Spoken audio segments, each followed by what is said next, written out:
I was trying to describe to you how the Athenian democracy in its full form, after the reforms that were instituted by Pericles after the death of Ephialtes, how that system worked. And I described what we would call the legislative branch and the much less significant executive branch. And now I'd like to turn to what we would call the judicial branch.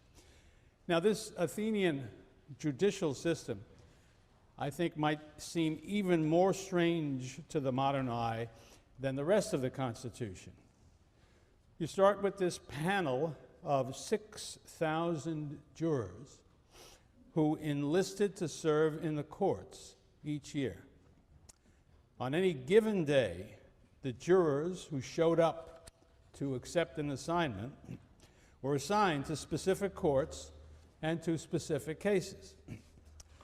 The usual size of a jury seems to have been 501.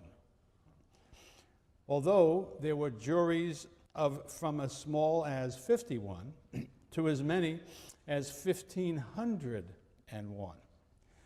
Depending on what the case was, whether it was public or private, and also how important it was.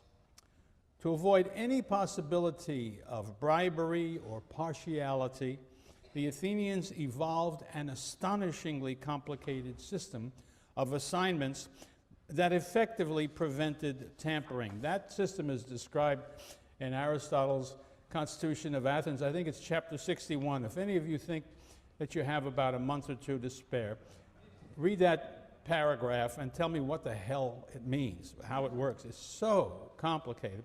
And the point is that they wanted to be sure that it was just impossible for anybody to know who was going to be on a particular jury panel for a particular case, so that if you wanted to bribe anybody, you'd have to bribe 6,000 people, and that might be mildly discouraging. You might say, that's an honest bunch of people, boy. Well, you don't devise such a complicated system if everybody isn't busily thinking of a way to cheat, it seems to me. However, they would have failed. The system certainly was foolproof, I think. Legal procedure was remarkably different from what takes place in a modern American court. The first surprise you would meet is the absence of any public prosecutor or state's attorney. In fact, there are no lawyers at all. Think of that. Think of how happy that would make Shakespeare. Complaints, whether they were civil or criminal, public or private, large or small, were registered and argued by private citizens. Plaintiff and defendant, suer and sued, each made his case in his own voice, if not in his own language, because anyone was free to hire a speechwriter to help him prepare his case. And that profession flourished in Athens. Although it reached its peak only many years after the days of Pericles, the greatest writers of courtroom speeches that have been preserved, and I believe they were preserved because generations thought they were the very best speeches there were, come from the next century, from the 4th century BC. Here's another surprise. There is no judge. The jury was everything. No self-respecting Athenian Democrat would allow some individual, whatever his qualifications, to tell him what was relevant evidence and what was not, or which laws or which precedents applied. From the Athenian point of view, that would give too much weight to learning and to expertise. And it would also create the danger of corruption and undemocratic prejudice. I mean, if the judge, you couldn't conceal who the judge was going to be as well as you could the jurors. And so if there was a judge and he was important, you might be able to bribe him. Indeed, in our own system, it is not unheard of that judges are bribed. It's not even unheard of that they were unduly prejudiced in one direction or another. The Athenians would have none of that. So it was up to the contestants in the case to cite the relevant laws and precedents, and it was up to the jurors to decide between the plaintiff and the defendant. So, in fundamental matters of justice and fairness, the Athenian Democrat put very little faith in experts. This was one of the most democratic aspects of this democratic constitution, the assumption that all citizens had enough sense and enough of whatever else it took to make the judgments that were so important in the courts. In the courtroom, the plaintiff and defendant each had an opportunity to present his case, also to rebut his opponent, to cite what was thought to be the relevant law, to produce witnesses, and then to sum up his case. Now here's another amazing thing from an American perspective. Each phase in the case was limited to a specific amount of time, which was kept by an official using a water clock, and no trial, get this, lasted more than a single day. Finally, the case went to the jury, which of course received no charge or instruction, since there was no judge to tell them what they had to think about and what possibilities were available. The jury did not deliberate. You didn't have 1,501 angry men.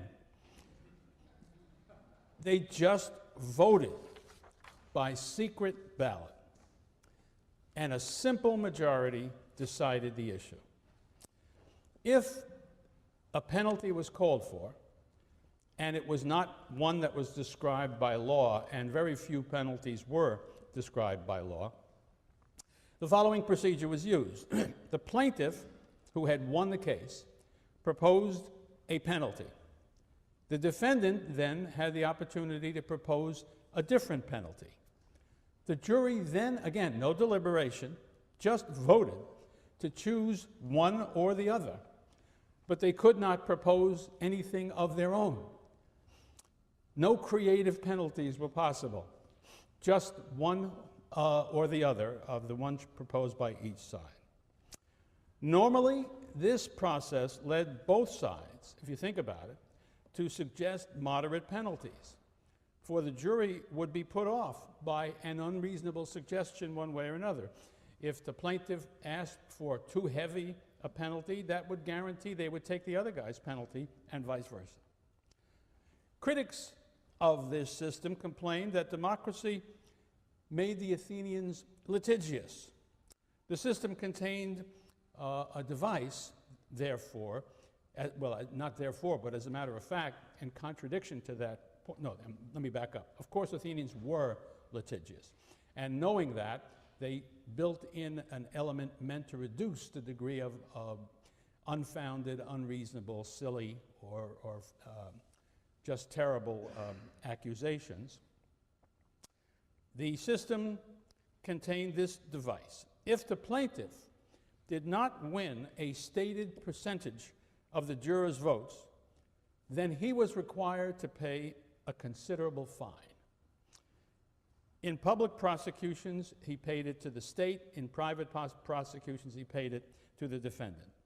And surely this must have served as a significant deterrent for frivolous, malevolent, and merely adventurous suits.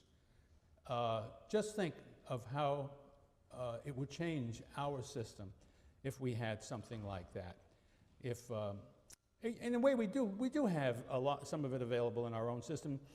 It is possible, for instance, if somebody brings a suit against somebody else and fails, it is possible for the judge to decide that the defeated side must pay court costs, which is a form of a defense against the frivolous charges. But it isn't anything as thorough as the Athenian system, which always had that around. So if you had a case that wasn't going to win many friends on the jury, it was going to cost you one way or another. Well, this Athenian system of justice had many flaws, obviously. Decisions could be quirky and unpredictable, since they were unchecked by precedent. Juries could be prejudiced, and the jurors had no defense except their own intelligence and knowledge against speakers who cited laws incorrectly and who distorted history. And we have speeches in law courts in which these guys are making up laws that nobody ever heard of, and that they are making arguments that are terrible, so that they did abuse this opportunity. There's no question about it. Speeches unhampered by rules of evidence and relevance and without the discipline imposed by judges could be fanciful, false, and sophistical. There's one anecdote that is handed down about a famous Athenian orator that I think gives you some clue about this. This was Lysias, who lived at the end of the 5th century and into the 4th, and he was one of the great successful speechwriters in Athens. Well, somebody came to him and said, I'm involved in this lawsuit, Lysias, and I'd like to pay you for writing a speech on my side. And Lysias said, fine. He went home, he wrote the speech, he brought it to the man and said, here it is. The guy read it and he said, Lysias, this is terrific. Great speech. I can't lose. Thanks a million. Lysias goes home. A little while later, Lysias hears a banging on his door. It's the same guy. He said, Lysias, I read that speech again. Was I wrong? It's filled with terrible arguments, contradictions. There are holes in your logic that they can run trucks through. And Lysias says, calm down, my friend. The jury will only hear the speech once. So, of course, all of these flaws were there. Yet, from a modern perspective, I would argue that the Athenian system had a number of attractions.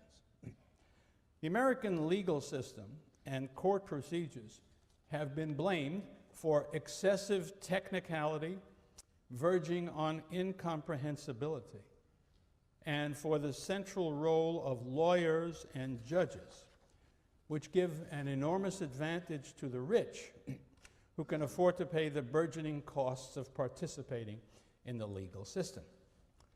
The absence, typically, of a sufficient deterrent to unfounded lawsuits has helped to crowd court calendars.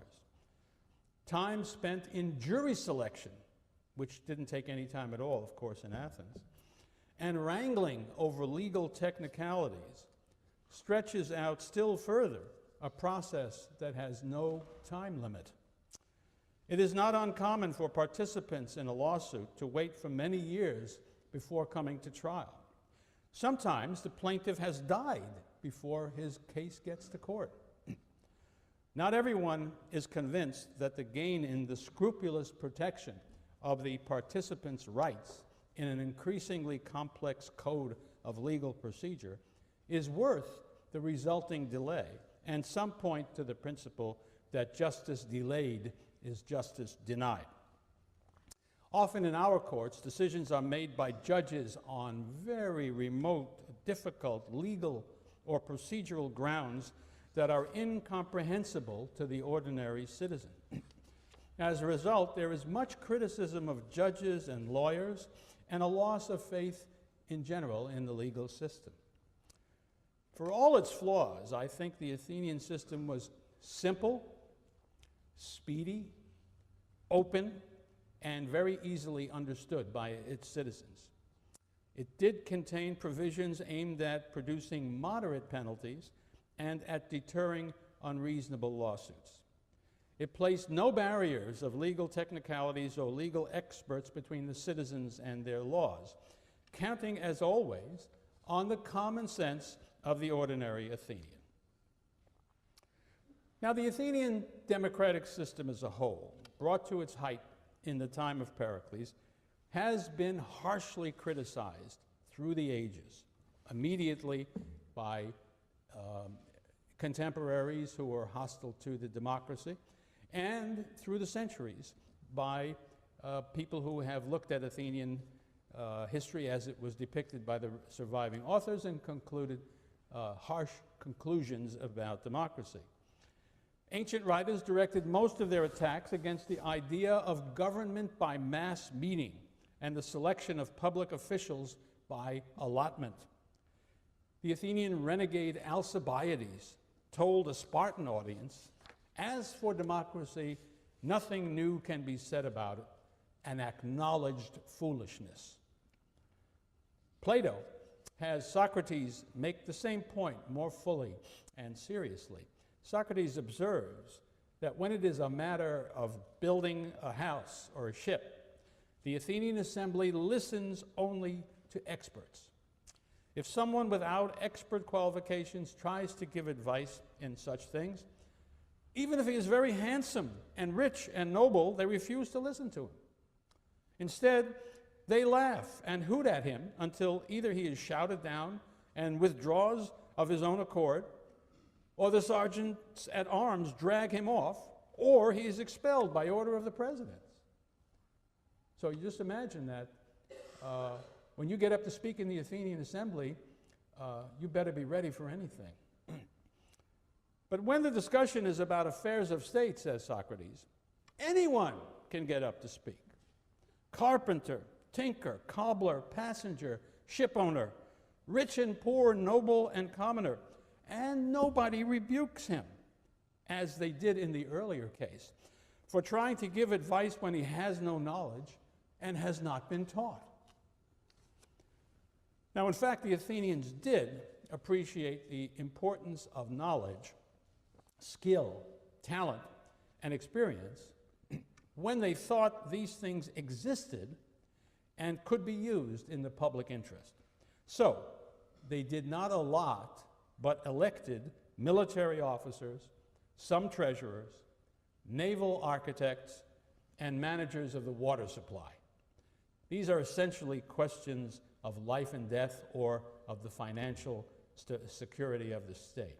Apart from that, they did not care much about expertise. If they did not elect professors of political science or philosophers or lawyers to govern and judge them, it was because they were skeptical that there is a useful expertise in these areas, and that if it did exist, it could safely and profitably be employed for the public good.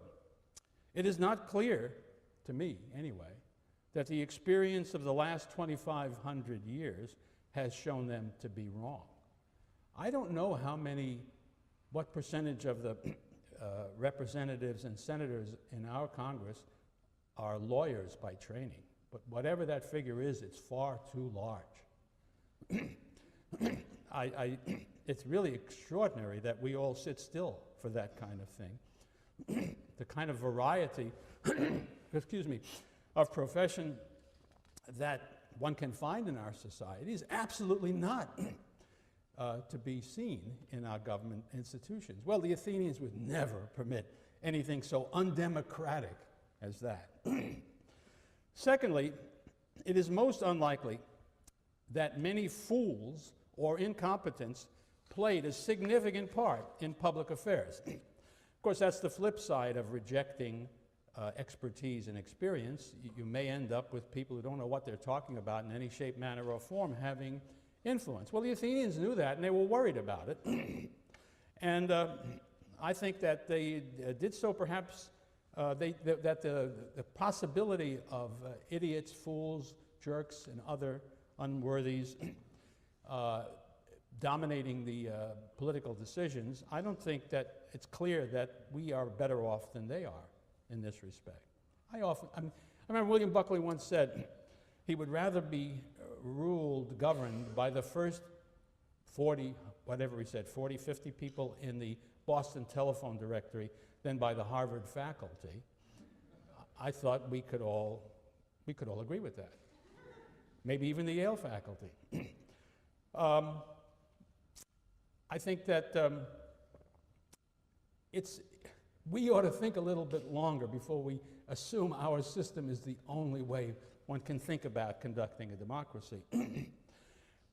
But to get how the Athenians cope with this problem, the assembly itself was a far less unwieldy or incompetent body than is generally assumed by its critics, and that you might ordinarily think would be the case if you've got 5,000 to 6,000 people out there trying to make a decision. Think of this. If an Athenian citizen attended no more than half the minimum number of sessions held each year, he would hear 20 sets of debates by the ablest people in the state, chiefly elected officials or those who formerly had held elective office, the leading politicians in all factions, and a considerable number of experts on a variety of subjects who would simply get up and express their views. And these were true debates in which it was not possible to hold to prepared remarks. And look at your, what do they call these books that they use? They're policy books or whatever. They were real debates, and the speakers had to respond extemporaneously to difficult questions and arguments from the opposition. Nor were they irresponsible displays, but serious controversies leading immediately to votes that had important consequences for the orators and their audiences. Now, if you assume that each attendant at the assembly had been listening to such discussions for an average of only 10 years, and many of them would have had a much longer stretch, think of it. Such experiences alone must have fashioned a remarkable body of voters, probably, I would argue, more enlightened and sophisticated than any comparable group in history. Apart from that, every year, 500 Athenians served on the council, where every day they gained experience in the management of Athens' affairs, from the most trivial to the most serious, producing bills that served as the basis for the debates and votes of the assembly. So, in any particular assembly, thousands of those attending, perhaps a majority of them, would have had that kind of training on the council. In light of that breadth of experience, the notion that decisions were made by an ignorant multitude is simply not persuasive. I like to compare that situation with something that I think perhaps we can understand. In the 19th century, when people went to a concert of what we call classical music, almost everybody in the audience was a musician of some kind. Before radio, television, recording systems, if you wanted music, you had to play it. And so people, especially women, but men too, studied how to play various instruments, and they could. So they could read music, and they could understand it in a way that only a participant can. Hardly anybody who goes to a concert today is in that situation. So Beethoven and Brahms and people like that wrote their compositions and played and the orchestras and so on played those compositions to people who were, in a certain sense, almost experts, in any case, very well-educated amateurs. And that's the analogy I would suggest that we're talking about, that the professional politicians, so to speak, insofar as there were any in Athens, were dealing with people who didn't just come in off the street and didn't know anything about it. They were prepared by their life's experience to be a very, very tough audience indeed. But that raises the question, were debates in the assembly carried on by ordinary citizens without the necessary special knowledge and capacity for informed advice? The evidence, I think, suggests not, for there were impressive deterrents, both formal and informal, that would make an inexperienced, ill-informed, poorly educated man reluctant to speak up in the assembly or the council even. To begin with, I would suggest another analogy for you. For the many, many years I have attended meetings of faculties at great American universities, what I have seen is that very few, and generally the same few, are bold enough to speak for or against some not very controversial policy argued in a group of fewer than 100 people, not to mention those rare, larger meetings when subjects arousing passions are at issue. Now, the people we're talking about, these faculty meetings, have extraordinary educations. They are alleged to have unusual intellectual ability. and they belong to a profession where public speaking is part of the trade. The meetings are conducted in the decorum of established rules of order that forbid interruptions and personal attack. If a guy wants to say that man is a goddamn liar, somebody will call him to account and say that was a violation of personal privilege and he should cut it out. That's not the way it happened in the Athenian assembly. And yet, even at these very, very genteel faculty meetings I'm talking about, those who attend them speak very rarely, if ever. Why? Why? What is it that deters them? I ask you. For instance, you all know the answer, but you won't speak up. Why? Why are you afraid to answer that question? You know the answer. We don't want to look stupid. Thank you. That's exactly the reason. People really are afraid of that. They're just afraid that even if nobody even tells them that they're stupid, just the way they react may make them feel as though they are stupid. This is a fantastic deterrent. And if we don't understand that, we will not understand the way the Athenian assembly worked, because that was but of course, you know perfectly well, their problem was much greater. Meetings of the Athenian assembly were not quiet, seemly occasions. We should not forget what Dicaeopolis said in Aristophanes' play, sitting there on the Pnyx. He threatened to shout, to interrupt, to abuse the speakers. We shouldn't forget Plato's report of how the Athenians laughed and hooted or shouted down speakers who lacked what they thought was the necessary expertise. Now, these informal deterrents alone, I believe, sharply limited the number of speakers in the assembly, but there was also a formal device that encouraged them to take thought before they intervened and to be careful in what they said in these debates on the Pnyx. At some time, perhaps during the career of Pericles, but certainly not more than 15 years after his death, the Athenians introduced a procedure called the graphe paranomon that had the effect of making the citizens in the assembly the guardians of the Constitution. Any citizen could object to a proposal made in the council or in the assembly simply by asserting that it contradicted an existing law. That assertion stopped action on the proposal or suspended its enactment if it had already been passed. The proposer was then taken before a popular court, and if the jury decided against him, his proposal was disallowed, and he was fined. 3 findings that a person had done this deprived him of his rights as a citizen. The expectation of the assembly and its procedures, formal and informal, made it most unlikely that ignorant incompetence played a very significant role in its deliberations. Of course, there are some ignorant imbeciles who nothing will deter, but that's true of our system too. An even graver charge has been leveled through the ages against the kind of democracy promoted by Pericles. It is said to be inherently unstable, inviting faction and class warfare. It is said to be careless of the rights of property and to result in the rule of the poor. The poor who are the majority over the rich minority.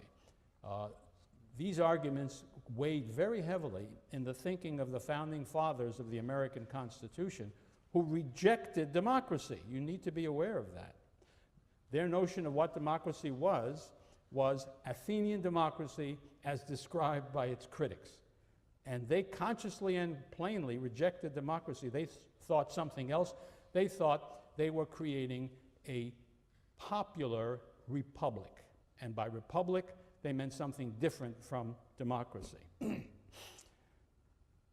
Starting with the fuller democracy instituted by Ephialtes and Pericles, in fact, we discover an almost unbroken, orderly regime that lasted for 140 years. Twice, it was interrupted by oligarchic episodes. The first resulted from a coup d'etat in the midst of a long and difficult war. The government of that oligarchy lasted just 4 months. The second was imposed by the Spartans after they won the Peloponnesian War.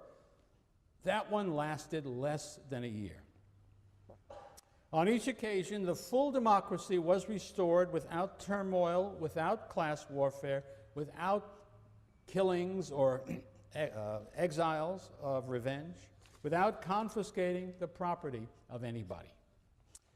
Through many years of hard warfare, military defeat, foreign occupation, and oligarchic agitation, the Athenian democracy persisted and showed a restraint and a moderation rarely equaled by any regime. Now, this behavior is all the more remarkable in light of the political and constitutional conditions that prevailed in the Periclean democracy and thereafter. Remember that the mass of Athenians were not faced with the power of what has been called a military-industrial complex.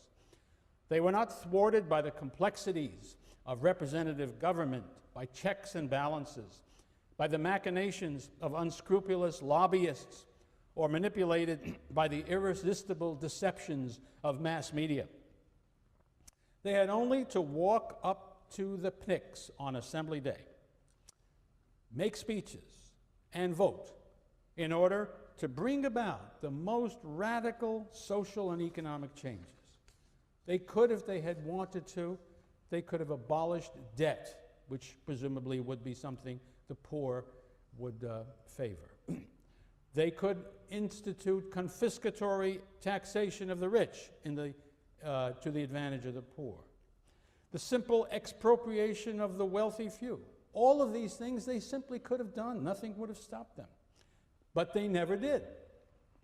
Although political equality, that is to say, equality before the law, that was a fundamental principle of democracy, but economic equality had no place in the Athens of Pericles.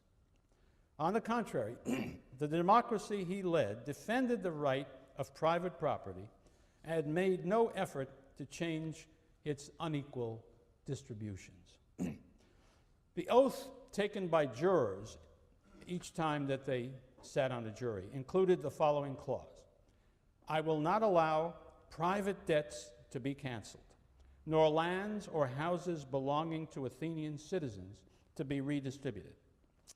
In addition, the chief magistrate each year swore that whatever anyone owns before I enter this office, he will have and hold the same until I leave it.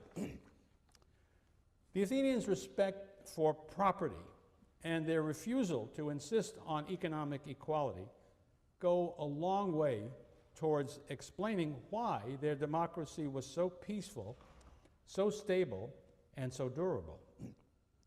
But why were the majority of citizens so restrained and moderate?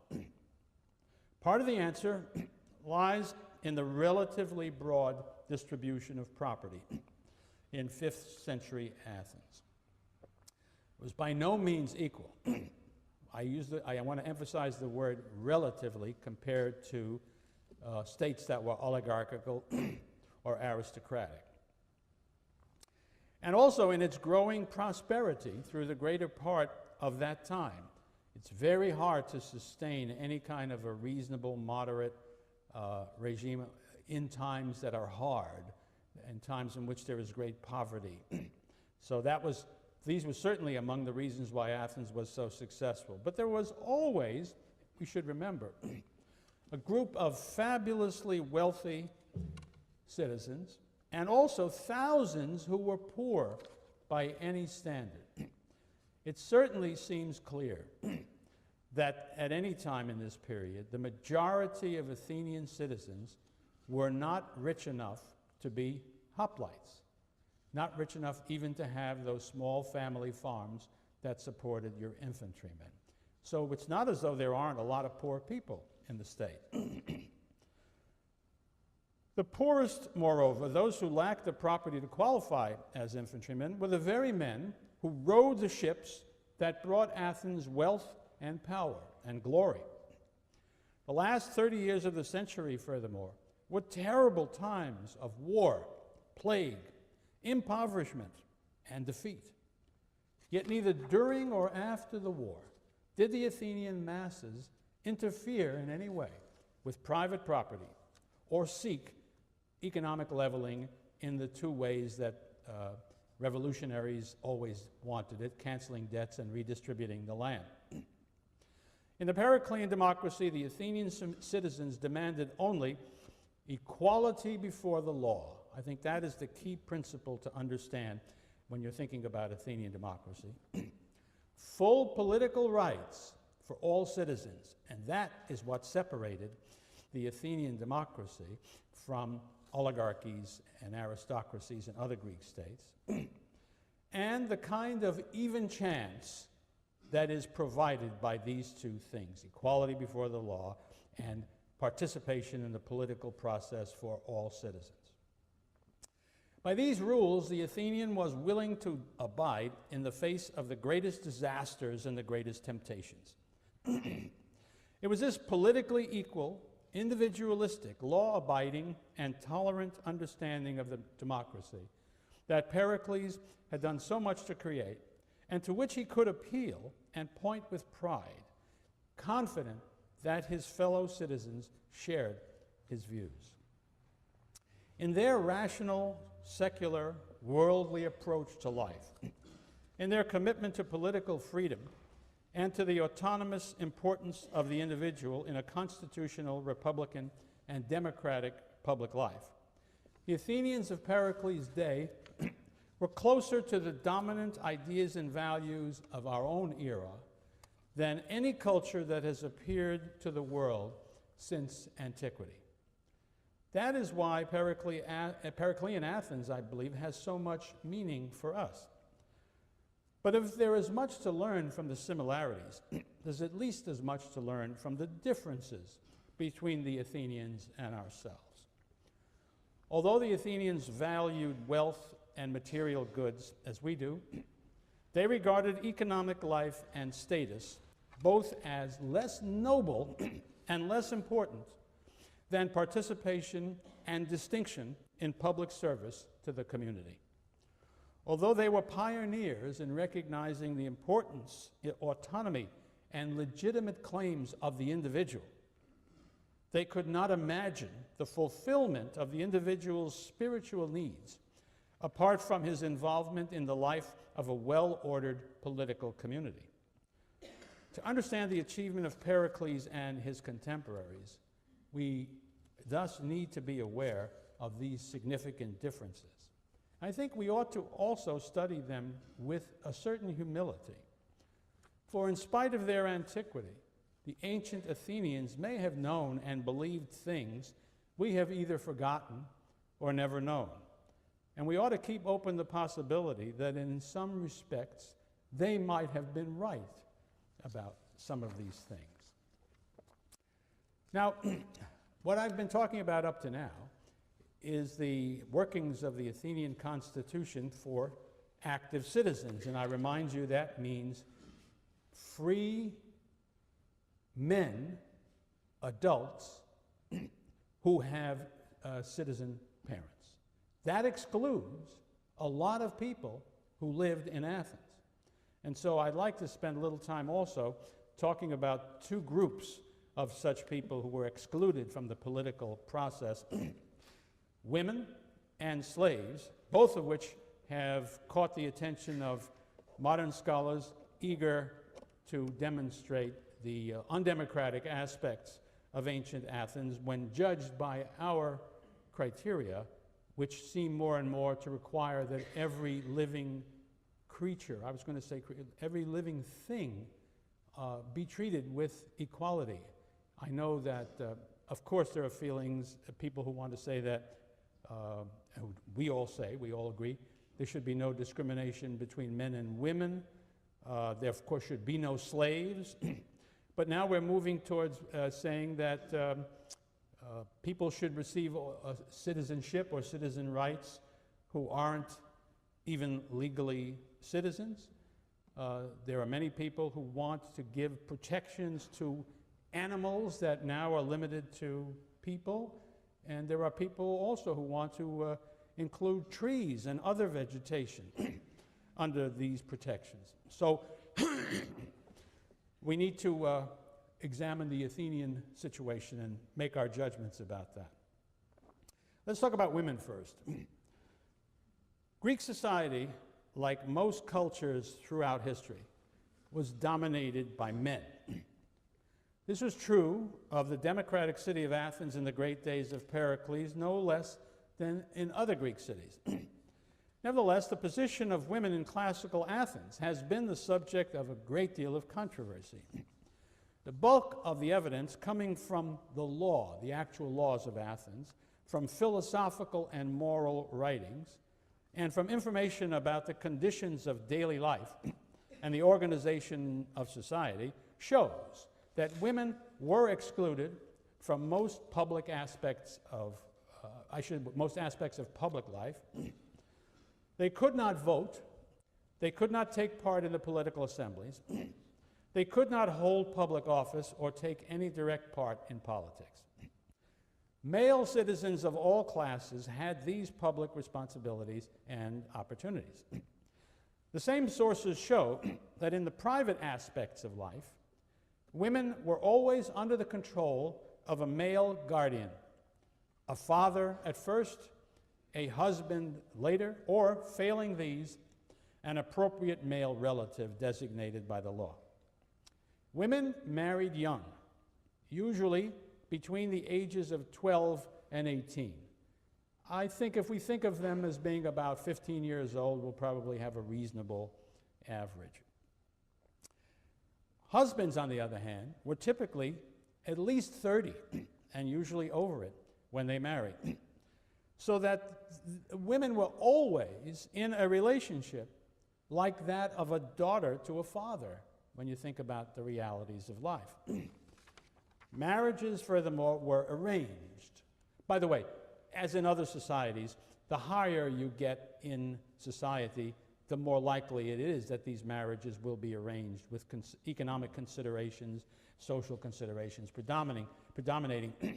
As you get lower in society, I can only suspect, because we don't really have evidence, that it was far more informal, and maybe that marriages may have been as a consequence of the mutual desire than was true for the upper classes. Normally, I'm shifting again to where we have evidence, and that means probably not the poorest women in the city. The women normally had no choice of their husband.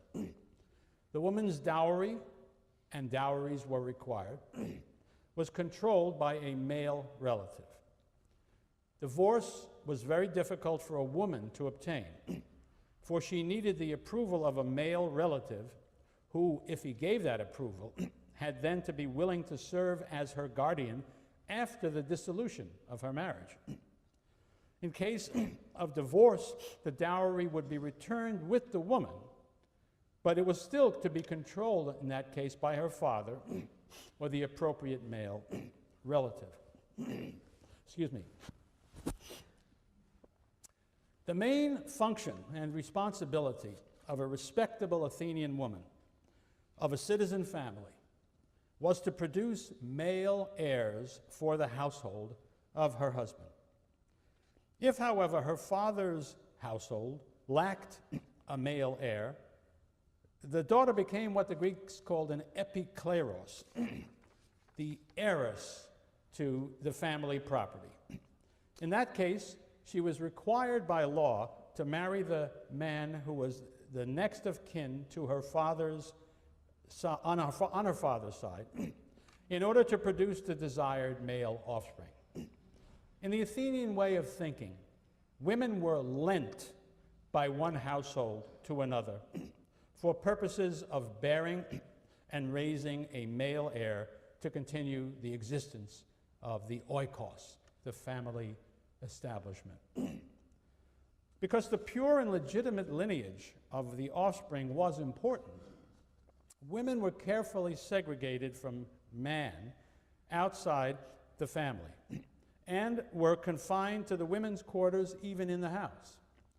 Men might seek sexual gratification in several ways outside the house, with prostitutes of high or low style, prostitutes frequently recruited from abroad. But respectable women stayed home to raise the children, cook, weave cloth, and oversee the management of the household. The only public function of women was an important one in the various rituals and festivals of the state religion. And there is a very new book by a professor at NYU by the name of Connolly, which studies very carefully all the information that we know about ancient Greek priestesses, which reveals, I think, something that we haven't known enough about before, that women in that realm at least had an enormously important and I would say sort of glorious role in that way. It doesn't change any of the things I've said about the other aspects of life, but we've really not paid enough attention to this religious side of things, and we should remember that religion was very important for these people, even though to us it looks as though they were very secular in the way they lived. Religion, in their way of thinking, was very important. So, anyway, apart from these religious things, Athenian women were expected to remain home, quiet and unnoticed. Pericles told the widows and mothers of the Athenian men who died in the first year of the Peloponnesian War only this. You know, you will either have read or you will read Pericles' famous funeral oration. And he has all these things to say. And at the very end, he addresses the widows and the mothers of the men who have died in a way that it puzzles me beyond belief. And I still don't understand why he chose to say what he did. But what he said, I think, was the common wisdom about what the situation was. He said, "Your great glory is not to fall short of your natural character. And the greatest glory of women is to be least talked about by men, whether for good or ill." Okay, that's what they thought. Why the hell did he say it at the end of that funeral oration? If anybody has any insight on that, I would be very grateful if you would tell me about it, not now or at any time in the future. The picture derived from these sources is largely accurate, but I would argue that it does not fit in well with what we learn from the evidence of a wholly different set of sources. First of all, what we see in the pictorial art, chiefly on in vase paintings. And even more strikingly, I think, in what we learn from the tragedies and the comedies that were performed every year at two great festivals in Athens. And finally, these things are derived very much from the mythology, which is, after all, their religious tradition of the Athenians. Now, these sources often show women as central characters and powerful figures in both the public and the private spheres. The Clytemnestra, who shows up in Aeschylus's tragedy Agamemnon, she arranges the murder of her royal husband and establishes the tyranny of her lover, whom she dominates. Then there is the terrifying and powerful Medea of Euripides, who negotiates with kings and can commit horrible deeds in her fury, which I think Euripides suggests is very justified fury, even if the deed is not. So and these are just two examples of which there are many, in which women are central and important and powerful and active and not passive, and it's all about them. We are left with an apparent contradiction, clearly revealed by a famous speech in Euripides' tragedy Medea, and I'd like to read you that. He presented his play at the Dionysiac festival in Athens. His heroine Medea is a foreign woman who has unusual powers. I mean, she is practically something like a witch a sorceress. Don't imagine these Halloween kind of witches. A proper witch is so beautiful that she can bewitch you. Think of that. So, she's a foreign woman with these powers, but in the speech that follows, she describes the fate of women in terms that appear to give an accurate account of the condition of women in 5th century BC Athens. Here's what she says. Of all things which are living in conformate judgment, we women are the most unfortunate creatures. Firstly, with an excess of wealth, it is required for us to buy a husband and take for our bodies a master. For not to take one is even worse. And now the question is serious, whether we take a good or bad one. For there is no easy escape for a woman, nor can she say no to her marriage. She arrives among new modes of behavior and manners. And she needs prophetic power unless she has learned at home how best to manage him who shares the bed with her. And if we work out all this well and carefully, and the husband lives with us and lightly bears his yoke, this life is enviable. If not, I'd rather die. A man, when he's tired of the company in his home, goes out of the house and puts an end to his boredom and turns to a friend or companion of his own age. But we are forced to keep our eyes on one alone. What they say of us is that we have a peaceful time living at home, while they do the fighting in war. How wrong they are. I would very much rather stand 3 times in the front of battle than to bear one child.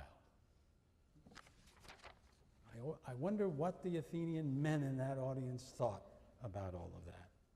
The picture that Medea paints of women subjected to men accords well, of course, with much of the evidence. But we have to take note of the fact that the woman who complains of women's lot is the powerful central figure in a tragedy that is named after her. By the way, it's not the only case. Another of the great tragedies of Attic drama is Sophocles' Antigone. And Antigone is another heroic woman who defies kings and everybody else in order to do the right thing and who accepts death rather than to give way in her principles. This is not the kind of a woman that Pericles had in mind when he said, just shut up and be sure nobody's talking about you.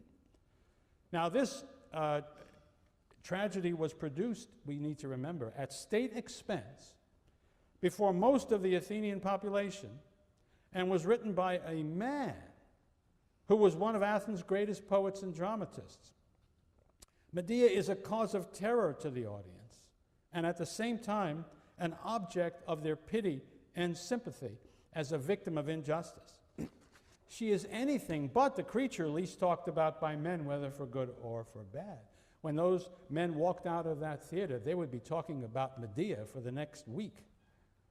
There is reason to believe that the role played by Athenian women may have been more complex than their legal status might suggest.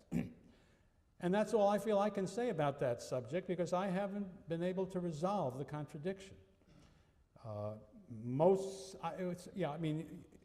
won't go into modern scholarly arguments, but let me just say that no matter what they all say, no matter how they come out, this dichotomy is there. It's in the sources. We need to do some thinking and some supplying for things that are missing if we are to comprehend how both halves of this can be true, as I'm sure they both are somehow. Let's turn next to the question of slavery. In Greece, chattel slavery proper began to increase about 500 BC, and it remained an important element in society. The main sources of slaves were war captives, and the captives of pirates who made a living in large part by catching people and selling them as slaves. And of course, those people at first enslaved through war, piracy, or other means who were sold by slave traders. They did not, unlike in the American South, were they successful, or necessarily did they try to breed slaves themselves? They were typically bought from slave traders. Like the Chinese, the Egyptians, and almost every other civilized people in the ancient world, the Greeks regarded foreigners as inferiors. They called them barbarians because they uttered words that sounded to the Greeks like bar, bar, bar, bar, bar. And most slaves working for the Greeks were foreigners. Greeks sometimes enslaved Greeks, but typically not to serve in the Greek home as a servant, or even in, really not so much at home. They did use slaves, as I've told you earlier, to work on the farms alongside the farmers. The chief occupation, as always before the 20th century, was agriculture. The great majority of Greek farmers worked these small holdings too poor to support even one slave. Some would be so fortunate as to have as many as 1 or 2 slaves to work alongside them. I think, as I said earlier, I think probably most of the hoplites could manage that, but I think we really don't know the answer to that. I'm sure they range from 0 to more than 2, but if you're thinking 1 or 2, you're probably right. The upper classes had larger farms, of course, that would be let out to free tenant farmers or worked by slaves, generally under an overseer who was himself a slave. Large landowners generally did not have one single great estate. In every way, I want you to try to get out of your head the picture of slavery in the American South with its plantations and great squads of slaves in one place under one master. That was not the typical way for the Greeks, but rather the wealthy would have several smaller farms scattered about the polis. Well, that arrangement did not encourage the amassing of these great hordes of agricultural slaves who would later work the cotton and sugar plantations of the New World. Slaves were used in larger numbers in what I laughingly call industry in the ancient world. I mean handicrafts. But one exception to that typical system was mining. We know something about the mines in southern Athens where the silver was found, and that reveals a different picture. Nicias, a wealthy Athenian of the 5th century BC, owned 1,000 slaves whom he rented to a mining contractor for a profit. But this is unique. We don't know of anything like this besides this situation. And it's by far the largest number of slaves that we know any individual held. In another instance of large slave holdings in Athens, a family of resident aliens employed about 120 slaves in their shield factory. That was the military-industrial complex in Athens. Most manufacturing, however, was at very small scale, with shops using 1 or 2 or a handful of slaves. Slaves worked as craftsmen in almost every trade, and it was true for the agricultural slaves on small farms. They worked alongside their masters. If you took these slaves that I regard as taking care of the majority of the work in Athens, if you translated them into being handymen or regular workers who worked at jobs regularly who were free, if you went in, you wouldn't, into these shops, that's what you would think, because you didn't have somebody lashing anybody over great numbers of people. You would have 2 or 3 guys working there. One would be the guy who owns it, and the other 2 guys would be slaves. A significant proportion of slaves, of course, were domestic servants, and many were shepherds.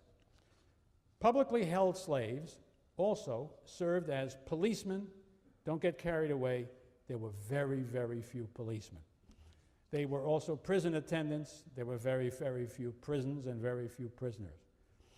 They were clerks and there were secretaries, and some of them worked their way up because of their natural skills whether if they were in work. This was usually the case if you found such people in commerce, and most especially in banking. We hear that one of the richest men in Athens in the 4th century was a man called Kejgan, who had been a slave, and by his talents had bought his own freedom, and had then become one of the richest men in Athens. That's an oddball story. Don't take that as being very widespread, but it shows you one element in the system. The number of slaves in ancient Greece is a subject of continuing controversy, and that's because we don't have the kind of evidence to come to a conclusive answer.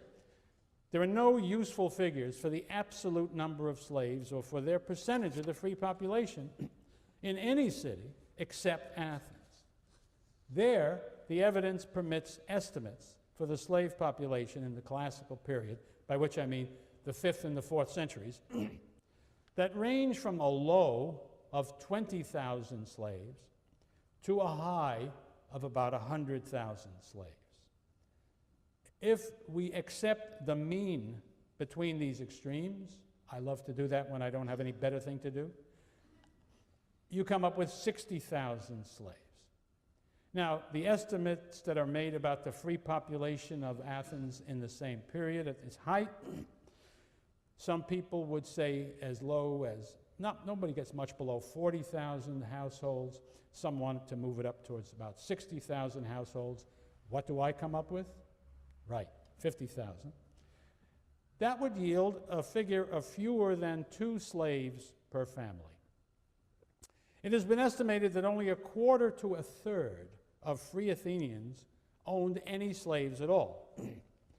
So the distribution was unequal, with most families having no slaves and some families having many. Some historians have noted that in the American South, in the period before the Civil War, where slaves also made up less than a third of the total population, and 3/4 of free Southerners had no slaves, the proportion of slaves to free citizens was similar to that in ancient Athens. Because slavery was so important to the economy of the South, these historians suggest it may have been equally important and similarly oppressive in ancient Athens. I find several problems with this analogy.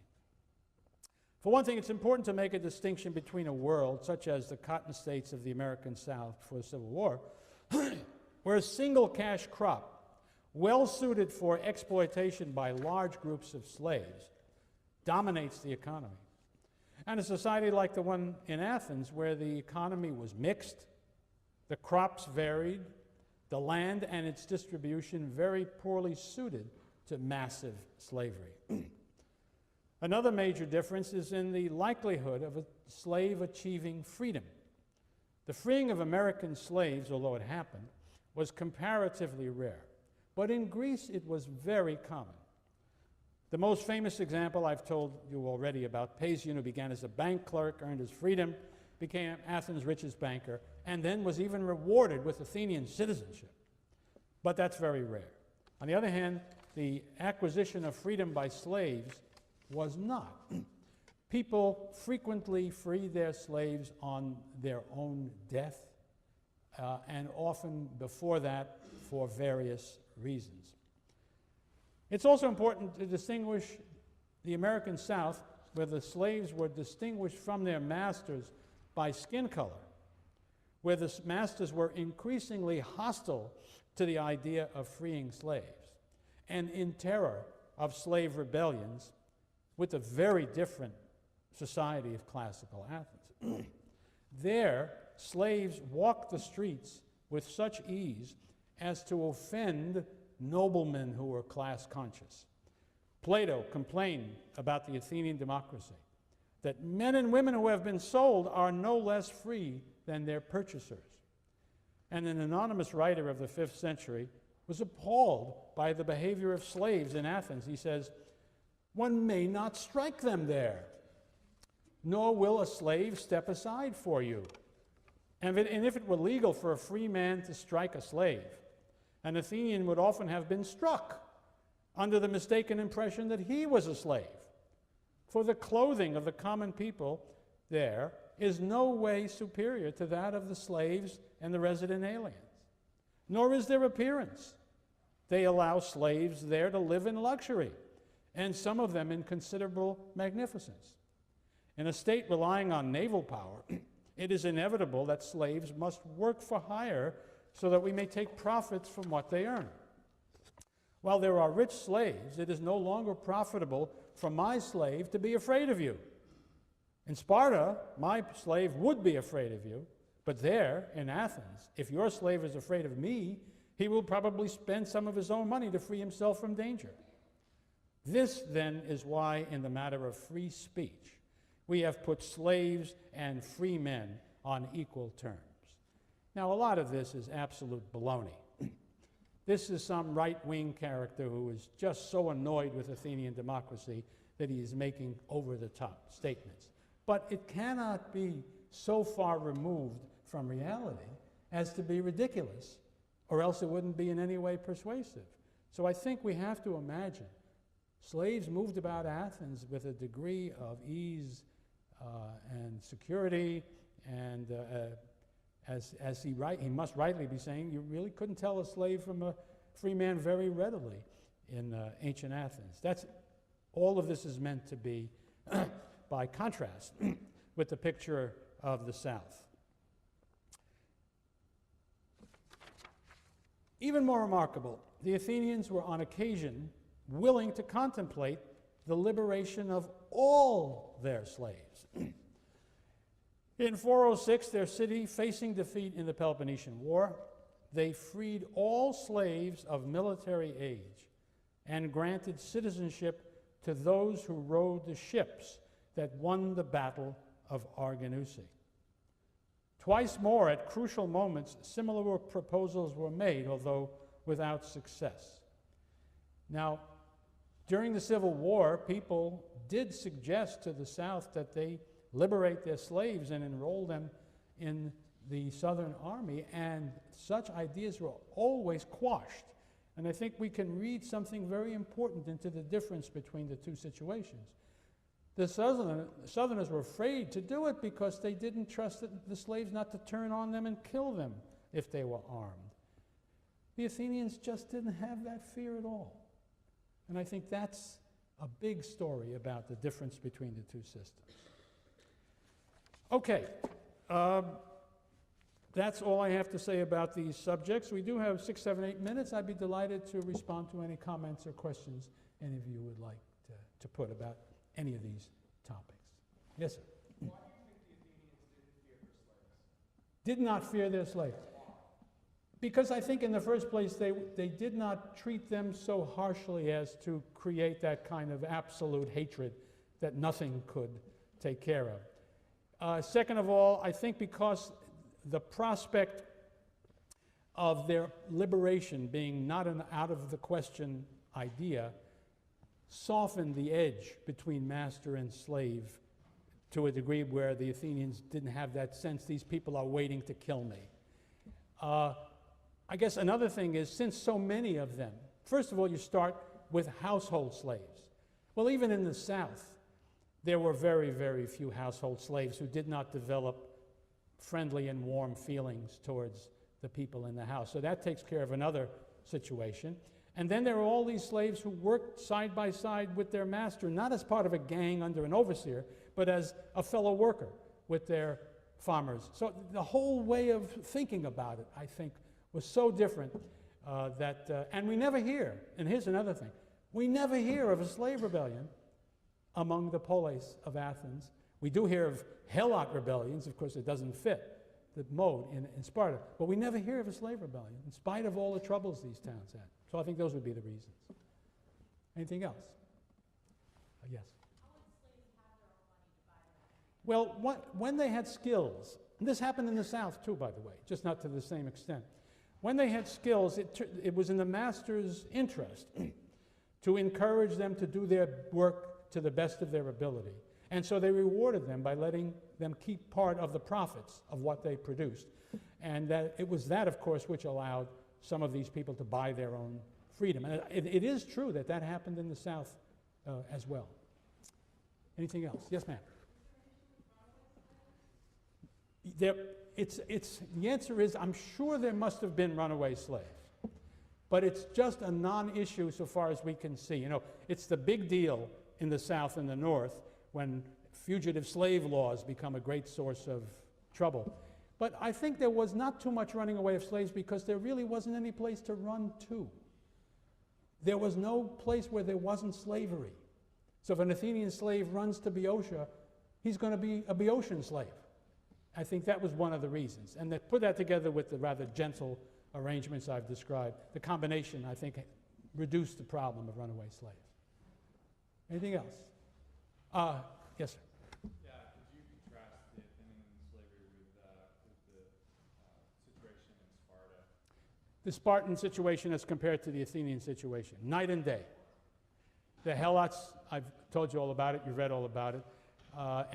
As a man leading a rebellion in Sparta at the beginning of the 4th century said about Helots and other people who were not Spartiates in Lacedaemon, they would have gladly eaten the Spartans raw. So there it is. That's all you need to know about the difference. Yes, sir. Referring to the discussion about the judicial system and the fact that plaintiffs were fined, they lost a case. Too badly. Deterred them taking on frivolous cases. Yeah. Isn't that similar to the British system? I don't know. How does the British system work? Do they do that? I've told this story to various American lawyers and law professors, and I've been struck by their absolute lack of imagination. But apart from when I finally get them to think about these things, they tell me, some of them tell me very happily, that in some areas we are moving towards that, or we have some of that. They tell me that in civil cases, very often, the arrangement that they agree to is that one side will make one proposal, the other will make another proposal, and some arbiter will choose between the two. But mostly, if I speak to especially law professors, I've tried to get them to think about the advantages and disadvantages of the Athenian system with some objectivity. And I say to them, put aside for the moment the question of whether you think justice is more likely to be arrived at through the Anglo-Saxon system of law or the Athenian system of law, because the truth is we don't know whether one way or the other. And I found that they can't do it. They're so committed to the conviction that justice is only possible under the Anglo-Saxon system of advocacy and competition and all of those things that they just won't think about it. But you, of course, although 3/4 of you are going to become lawyers anyway, you're above that. You'll be much more judicious in thinking about that. Do I have to make an announcement? Yeah, those of you who were good enough to serve as hoplites in our demonstration, it turns out we need for you to say it's okay for your pictures to appear on these deathless productions that we're engaged in now. So would you, if you could, please come up forward and speak with John Lee, and he'll talk to you about what has to happen. Thanks very much.